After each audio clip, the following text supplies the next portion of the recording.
안녕 여러분.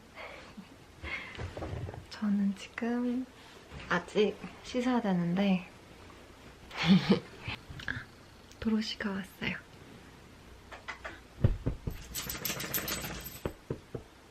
응? 뭐 이렇게 많이 고민을 해야 돼? 응? 죄송합니다. 이불 펴놓을게요.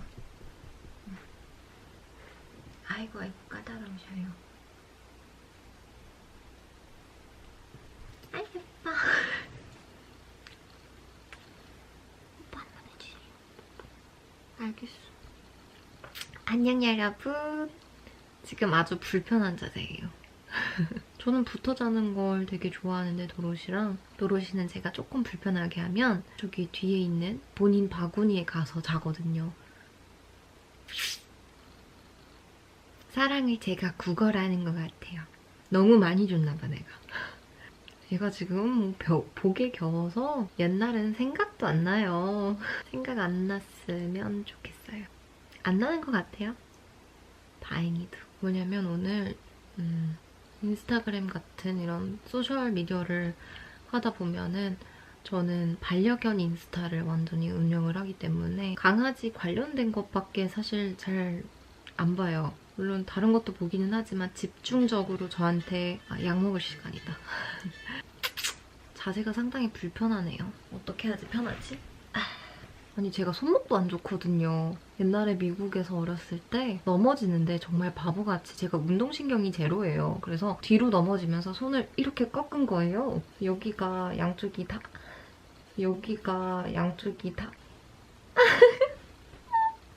한 번 더 아이 잘했어. 한 번 더. 뭐야 오늘 왜 이렇게 귀여운 짓 해줘? 지금 도로시도 잘 보이고 저도 이 각도가 조금 더 편해요. 둘 다 조금 손목이 아프기는 한데 누워서 얘기하려면 이렇게밖에 방법이 없을 것 같아요. 어쨌든 오늘 아까 되게 잘 생각을 하고 있었는데 좀 까먹었어. 실험견 비글에 대해서 이미 세상에 나쁜 개는 없다 해서도 얘기를 접했었지만 그 전에도 분명 들어왔었어요. 근데 또 터지니까 일은 계속 터지니까요. 그거 보고 비건을 한창 제가 했었을 때 동물 실험이 쓰이지 않은 화장품이나 물건들을 용품 자체를 동물 실험이 안 돼 있는 것들을 사는 게 한국에서 굉장히 어려운 일이에요. 그래서 최대한 동물 실험을 안 하는 삐아 같은 그런 제품들 많이 이용했었고 지금도 사실 웬만하면 그렇게 쓰려고 하고는 있어요. 근데 사람이 진짜 간사한 게 한창 그것에 대해서 집중을 할 때는 굉장히 마음이 아팠었는데 한 번, 두 번 맥 립스틱을 또 사기 시작하니까 이거 하나 사서 오래 쓰는데 이거 하나만 더 이게 무뎌지더라고요, 사람이. 근데 오늘 뉴스도 보고 좀 정신이 또 번쩍 들었어요. 나 때문에 쟤네들이 저렇구나. 나 때문에 쟤네들이 정말 상관에도 없는 독성 실험들을 겪어야 되는구나. 약에만 독성 실험을 하는 것이 아니라 화장품이나 그냥 진짜 마스카라 하나 만들어내는데도 다 독성 실험을 하고 정말 말도 안 되는 양의 독성 물질을 투여를 해서 실험을 하거든요. 뭐 말하자면 토끼한테 마스카라를 토끼 속눈썹에 발라서 실험을 하는데 정말 몇천 번씩 마스카라를 눈에 덧발라서 독성을 보는 거죠. 눈에 해로운가. 근데 사람이 몇천 번을 눈에다가 바르는 사람이 한꺼번에 어디 있겠어요. 정말 말도 안 되는 실험이죠. 그걸 하고 있는 거예요. 쓸데없는 것까지 찾아서 하는 거죠. 그리고 많은 화장품들의 원료는 독성 실험이 이미 돼 있어요. 근데 이게 법적으로도 그렇고 굉장히 정말 동물을 하나도 배려하지 않고 만들어져 있기 때문에 이미 검증된 원료인데도 굳이 독성 실험을 또 하는 거죠. 이미 이 원료 어떻게 결과 나올지 뻔히 알 거면서. 모든 사람의 생각이 내 생각과 같아서도 안 되고 강요할 수도 없는 거지만 조금씩은 더 배려할 수 있잖아요. 조금씩은 같이 살아갈 수 있고. 도로시가 그런 곳에 노출이 된다는 거 생각만 해도 화가 나니까. 제가 당장 내 애가 아니라고 해서 그게 괜찮아지는 건 아니잖아요. 내가 걔가 있으니까 유난히 더 민감하게 반응할 수밖에 없는 것 같아요. 뭔가를 바꿀 수는 있을까요? 어쨌든 사실 오늘 영상은 이 얘기를 하려고 킨 건 아닌데 오늘 영상은 너 배에서 왜 이렇게 꼬르륵 소리가 나지? 너 생식 내놔야 되는데 까먹었다. 내일이 목요일이라서 도로시랑 같이 또 라디오를 가요, 오늘은. 내일은. 그래서 좀 일찍 자야 되는데 길진 않게 영상을 하나 찍어보고 싶어서 계속 촬영을 했는데 마음에 안 드는 거예요. 그래서 왜 마음에 안 드는지를 알았어요. 되게 이런 말을 해야지라고 되게 머릿속으로 너무 정리를 하고 말을 했더니 내가 원하는 느낌이 안 나는 거죠. 제가 원했던 느낌은 여러분들의 반려견은 어떻게 여러분들에게 가족이 되었나요? 라는 거를 좀 물어보고 싶었어요. 되게 궁금하기도 하고 되게 반려견이 가족이 된다는 게 정말 모두의 얘기가 특별한 것 같아요. 그런 게 궁금했어요. 그래서 여러분들의 반려견은 여러분과 어떻게 가족이 되었는지 댓글로 알려주시면 너무 재밌게 읽을 것 같아요. 그리고 애들도 기억하거든요. 저는 구독자가 별로 없기 때문에 제가 너무 좋은 게 하나하나 다 웬만한 댓글들을 이렇게 정성스럽게 댓글을 달면서 자연스럽게 이제 아이디나 질문 내용에서 아이의 이름이 나오기 때문에 다 기억을 해요. 그래서 요즘 얘는 어떻게 먹고 있나? 요즘 얘는 설사가 잡혔나? 이런 생각을 자주 해요. 그래서 너무 재밌거든요. 유튜브가 그런 게 묘미인 것 같아요. 어쨌든 오늘은 제가 도로시를 어떻게 만났는지에 대해서 조금 나눠볼까 해요. 도로시는 여러분들이 다른 영상에서 조금씩 이렇게 들어서 알겠지만 제가 대학교 때 혼자 지방에서 기숙사 생활에 너무 지쳐서 그래서 결국 자취를 하게 됐어요. 그래서 대학교 부근에 자취를 하면서 주워왔던 길거리를 배회하는 유기견이었던 아이가 도로시였어요. 지금 생각해도 얘랑 나는 인연이었구나. 그리고 아찔한 순간들이 있어요. 그때 그거 하나가 없었다면 얘가 나한테 없었을 수도 있겠다. 진짜 모든 거 하나하나가 되게 모든 반려견들이 견주분들께 그러겠지만 되게 신기해요. 되게 얘가 내 가족이 되기 위해서 필요했던 것들이 충족되는 게 정말 하나하나가 다 모여서 기적이 되어버린 거예요. 얘가 나한테 오는 과정이. 일단 되게 웃겨요. 썰을 조금 풀어볼게요. 제가 도로시를 처음 본 날 집에 데리고 왔던 게 아니에요. 그러니까 도로시를 데리고 오기 전에 딱 한 번 본 적이 있어요. 어떻게 봤냐면 제가 도로시를 데리고 온 날에서 한 달보다 조금 더 지났을 때 저희 동네가 거기서 거기거든요. 작다면 작은 동네인데 얘가 학교를 가려면 거쳐갈 수밖에 없는 골목을 배회를 하다가 저와 딱 마주쳤었어요. 되게 운명적인 게 그때 마주쳤던 장소도 나중에 제가 데리고 온 날 마주쳤던 같은 장소거든요. 하필 딱 그 골목에서 또 마주쳐서 데려오기까지 이렇게 된 거예요. 근데 첫날 봤을 때는 저희 동네가 지방이라서 그냥 길거리에다가 강아지를 풀어놓고 키우시는 분들이 생각보다 꽤 있으세요. 그리고 목줄이 풀려서 돌아다니는 애들도 간간히 있고 신경을 안 쓰고 키우시는 분들이 생각보다 많아요. 그래서 강아지가 길거리 혼자 돌아다니는 게 그렇게 이상한 일은 아닌데 집에 혼자 들어가는 아이들도 있긴 있거든요. 근데 도로시는 누가 봐도 관리가 전혀 되어 있지 않고 목줄도 없고 근데 문제는 보통 돌아다니는 애들은 좀 어느 정도 사이즈가 있어요. 어느 정도 거의 대형견 수준의 애들이 혼자 돌아다니는 경우가 조금 더 흔한데 막 말티즈 이런 애들이 바깥에 혼자 산책을 하진 않아요. 생각보다 조금 풀어놓고 키우시는 견주분들은 진돗개나 이렇게 대형견들을 많이 그렇게 키우시더라고요. 저희 동네에서는. 근데 도로시가 눈에 띄었던 게 너무 조그만 애가 그때 당시에는 또 테리어 같다고 생각을 했어요. 그래서 무슨 테리어 같은 애를 저렇게 쬐끄만 애를 풀어놨대. 제가 혹시 집을 나왔나 생각까지는 했는데 얘가 그때 당시에 저희 동네에서 여러분들이 많이 이름도 지어주시고 밥도 챙겨주던 걔는 확실히 주인이 없는 유기견이었어요. 그런 사자라고 하는 갈색깔의 되게 조금 그 사자스러운 갈기가 있는 멋있게 생긴 중형견보다 살짝 큰 강아지가 하나 있었는데 얘가 그때 그 강아지랑 너무 친하게 막 쫄래쫄래 서로 꽁무니를 쫓아다니면서 제 옆을 싹 지나갔어요. 그래서 제가 그때 한번 쓰담쓰담 해주고 얘가 사자를 따라서 쫄쫄쫄쫄 가버리더라고요. 아주 막 신이 나서. 그래서 어머 어떻게 제 집 나와가지고 신났나 봐 까지는 생각을 했어요. 근데 대부분 애들이 사실 저희 동네는 집을 찾아가요. 그래서 많은 분들이 놀라시는데 제가 한참 그 부근에서 살아보니까 뭐 막 엄청 걱정했는데 이렇게 수소문해서 찾아보면 알아서 집을 가는 애였다든지 그런 경우가 흔해요. 그래서 얘도 집을 찾아가겠거니 했어요. 왜냐면 그 이후로 실제로 본 적이 없었거든요. 제 생각에는 그 시간 동안 집에 들어간 게 아니라 그냥 저기 먼 곳까지 이렇게 사자랑 돌아다니면서 헤맸나 봐요. 그럼 사자는 되게 배타랑이라 활동 범위가 되게 넓거든요. 걔를 따라다녔던 것 같아요, 제 생각에는. 그래서 뭐 모두 얻어먹고 이렇게 주위 식당을 운영하시는 분들한테 이렇게 들어보니까 얘가 유기견일 때 모두 나눠주고 했다고 많이 들었거든요. 되게 멀리까지 갔더라고요. 근데 어쨌든 제가 만났던 날은 되게 웃겨요. 저는 되게 쫄보고요. 되게 진지충이고요. 하지 말라는 거 잘 못해요. 이상하게 크고 나서 유난히 더 그러는 것 같아요.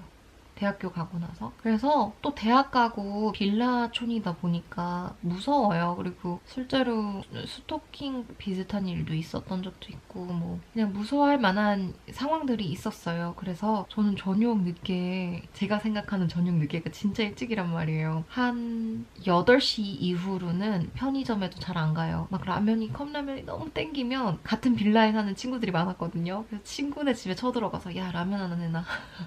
고양이를 키우는 집사인 바로 위층에 친구가 또 하나 있었는데 그 친구는 진짜 친하거든요. 근데 걔는 진짜 라면을 무슨 편의점 수준으로 사나요. 진짜 신라면 블랙, 뭐 참깨 라면, 너구리부터 온갖 게 다 있어요. 진짜 불닭볶음면까지 너무 재밌는 애인데 이야기가 산으로 간다. 어쨌든 왠지 그때는 편의점을 가야 되는 이유가 있었어요. 제가 밤 11시 반 정도가 딱 됐었어요. 그것도 일요일 저녁. 그러니까 사실 일요일 저녁 늦게는 다음날 월요일이기 때문에 전 되게 일요일 저녁 늦게는 뭔가를 밤새서 하면 안 된다. 왜냐면 월요일은 일주일의 시작이고 앞으로 체력을 탕진해야 되니까 일찍 자고 일찍 일어나자.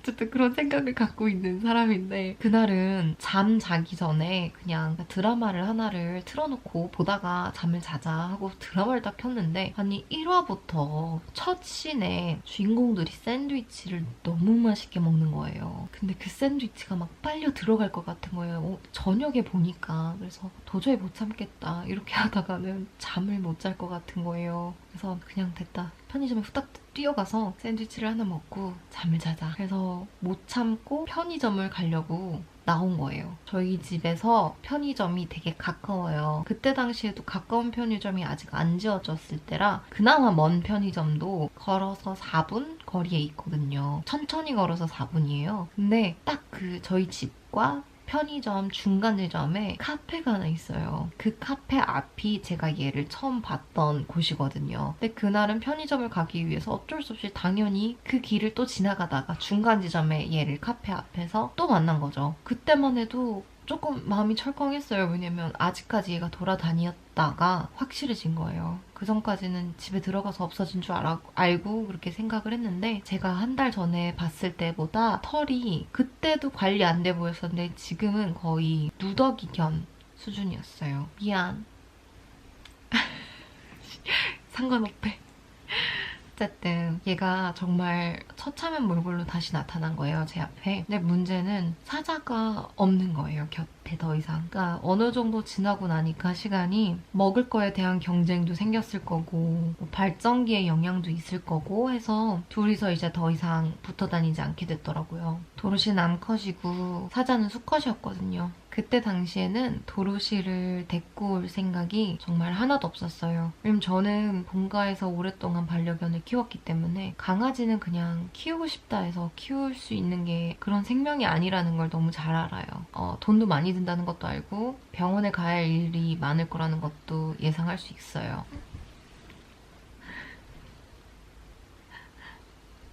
어떡하지? 제가 도로시를 너무 불편하게 했나 봐요.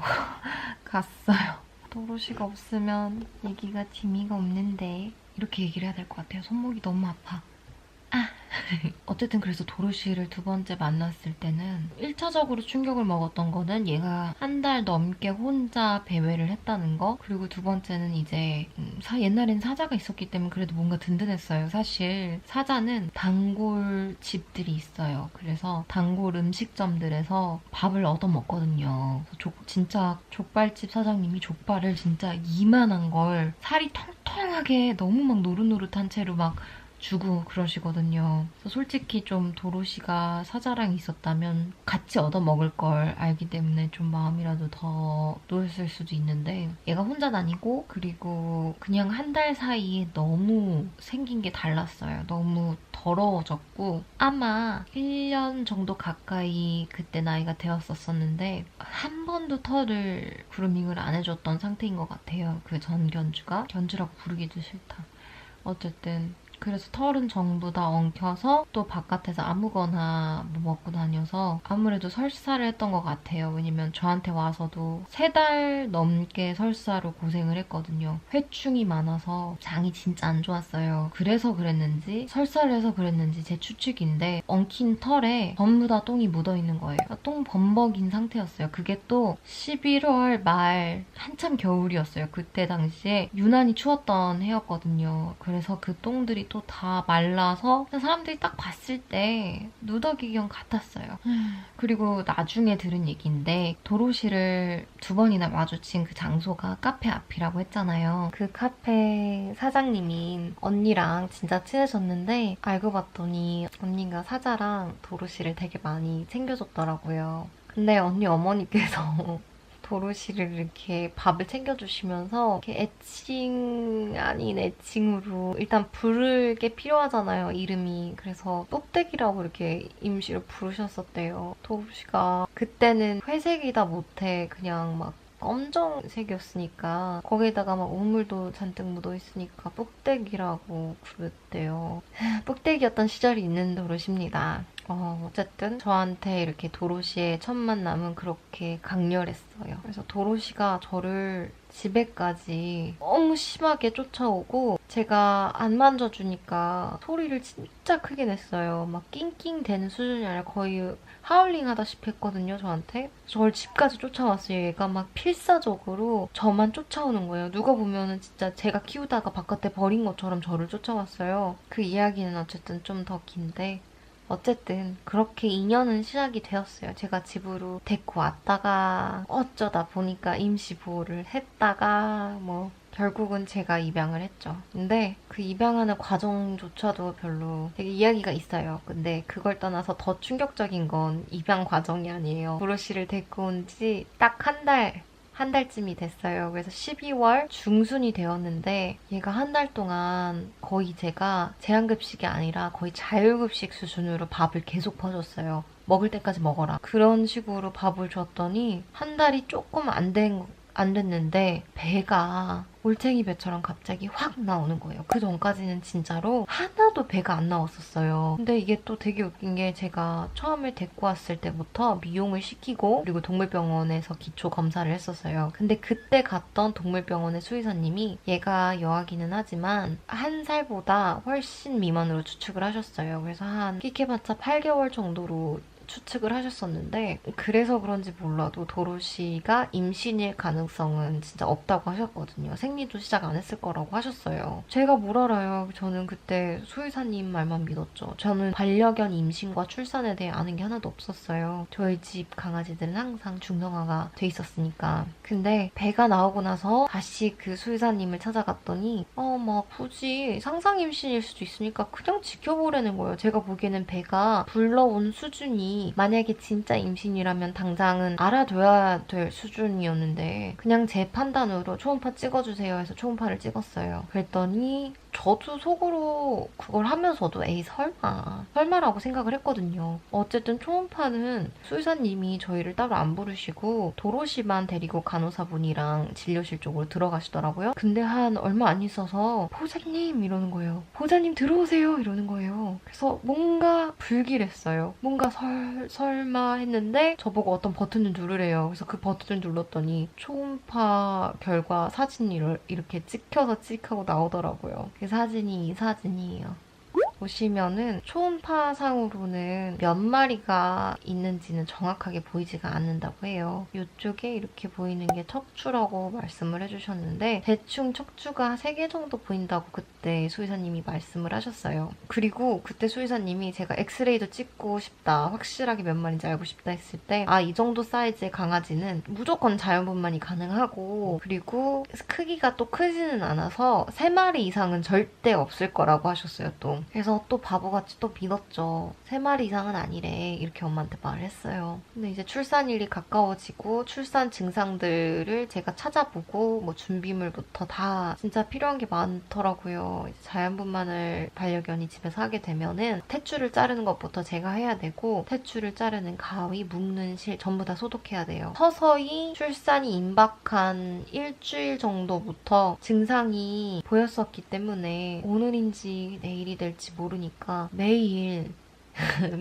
그 도구들을 삶았던 게 기억이 나요. 그렇게 계속 일주일을 보냈는데 어느 날이 딱 되니까 얘가 아침밥을 안 먹더라고요. 그래서 알았죠. 오늘이구나. 왜냐면 도로시는 밥을 거부하는 애가 아니에요. 진짜 배가 터질 것 같아도 밥을 먹는 아이인데 출산 당일은 그래도 밥을 안 먹더라고요, 아침을. 그래서 아침을 안 먹어서 오늘은 뭔가 심상치 않다 그렇게 생각을 했죠. 근데 얘가 저녁 늦게부터 산통이 오는 것 같더니 진짜 심해졌는데도 불구하고 막 땅을 파고 되게 증상이 심해요. 근데도 3시간도 넘게 한 마리도 출산을 하지 않는 거예요. 아무리 생각해도 이건 아닌 거예요. 그래서 다른 지역에 있는 굉장히 큰 24시간 병원에 전화를 했어요. 그래서 그 동물병원에 문의를 했더니 무조건 주위에 있는 동물병원 중에 야간 진료 되는 데를 지금 당장 가시래요. 아니면 목연은 괜찮은데 새끼들이 죽을 거라고 하셨어요. 그리고 이미 3시간도 넘게 지났으면 사망했을 수도 있다라고 말씀을 하시더라고요. 제가 지금은 새끼들도 되게 애착 있는 아이들이 있고 다 제가 너무 아끼고 제가 막 분유도 먹이고 했어서 되게 애착이 있지만 그때만 해도 새끼들이 도로시보다 중요하지 않았어요, 전혀. 그래서 목연은 괜찮다길래 되게 안도했었어요.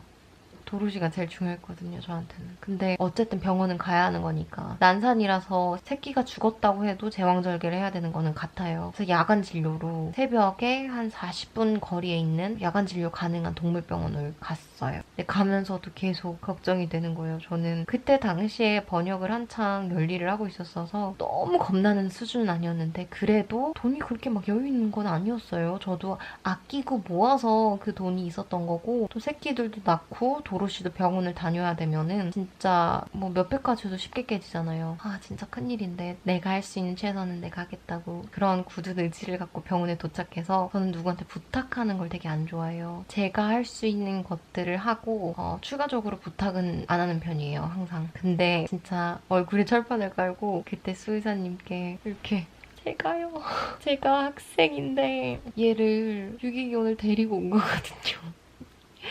그렇게 말을 했어요. 그때 수의사님께서 되게 흔쾌히 네 그러셨구나. 이렇게 착한 애를 누가 버렸어요? 이렇게 반응을 하시더라고. 너무 울컥했어요. 그러시더니 그냥 딱 금액을 세팅을 해서 추가로 안 받으시겠다. 이것만 딱 받으시겠다고 약속을 하는 거예요. 그리고 엑스레이를 찍었는데 새끼가 3마리가 아니라 5마리인 거예요. 조금 자랑해볼게요. 사진을 보여주자면 이렇게가 5마리예요.